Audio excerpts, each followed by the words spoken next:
ପଥର ଘର ସଙ୍ଗେ ସେ ଟେଙ୍ଗରା ଯାଇଅଛି ଭାଙ୍ଗି କୁନାମୁନା ରୁନି କୁନି ପୁଣି ଆଉ ଟିକେ ଦୋସରା ମନୋଭାବ ଆଣିଦିଏ। ଆହା ସେ ମଧୁର କଥା ମନେ ପଡ଼େ। विश्व पखाल दिवस रे जमिला कविता आसर सह पखालर आसर। देसी आइटम सांगकु दही पखाल आउ लोके घरे पखाल खाउथुवा बेले पखाल दिवस अवसर रे सबुज शाखा परिसर रे अनुष्ठित हो जाइछि पखाल दिवस। पसंद मुताबक लेंबू कंचा लंका पुदीना पत्र भूषण पत्र आंब कसिया अदा आ व्यवहार करी प्रस्तुत होइछि दही पखाल। आमिष बार थिबारु पखाल सांगकु माछ भजा सह विभिन्न प्रकार भजा जेमिति कि बैगण भजा कदली भजा कलरा भजा आलू भर्ता विभिन्न प्रकार साग भजा सह पांपड़ सब किछि आउ हाँ शेष रसगोला। ये जाति ओडिया जाति पखालर जाति ये जाति को पखाल बड़ मनीष करिछि विश्व स्तर रे आज कहीं ना जोटा आम नीतिदिन पखाल जो आम नीतिदिन दिवस सेटा को आज समग्र पृथ्वी विश्ववासी आज पखाल दिवस रूपे पालन करुछंती। आमे गौरवान्वित एइथिपाई जे आम दिवस प्रति दिवसटा को विश्व गोटे दिवस रे पालन करुछि एवं ए पखाल आम जातिर ठाकुर जगन्नाथंकर पखाल।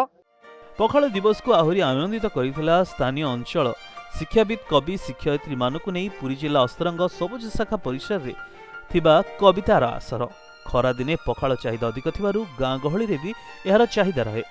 आज ओडियार पखाल दिवस विश्व स्तर रे मार्च 20 तारिख को पखाल दिवस भाव में पालन करा जानी आमे एते खुशी एवं ओडिया हिसाब रे यह आम गोटे गर्व एवं गौरवर विषय। जगतर नाथ जगन्नाथ ये ओडियार संस्कृति सहित जो उत्तप्रोत भाव जड़ित जेहेतु तांकर टंक तोराणी आज से ओडिया घरर से पखाल कंसा भितर जो सीमित थिला बोली आम पिला दिन भावी आसुलु किंतु आज मार्च 20 तारिख को विश्व स्तर में जिते पखाल दिवस भाव में मान्यता पाइला ताहा आमको एते आश्चर्य करुछि एवं आनंद दउछि जहा अवर्णनीय।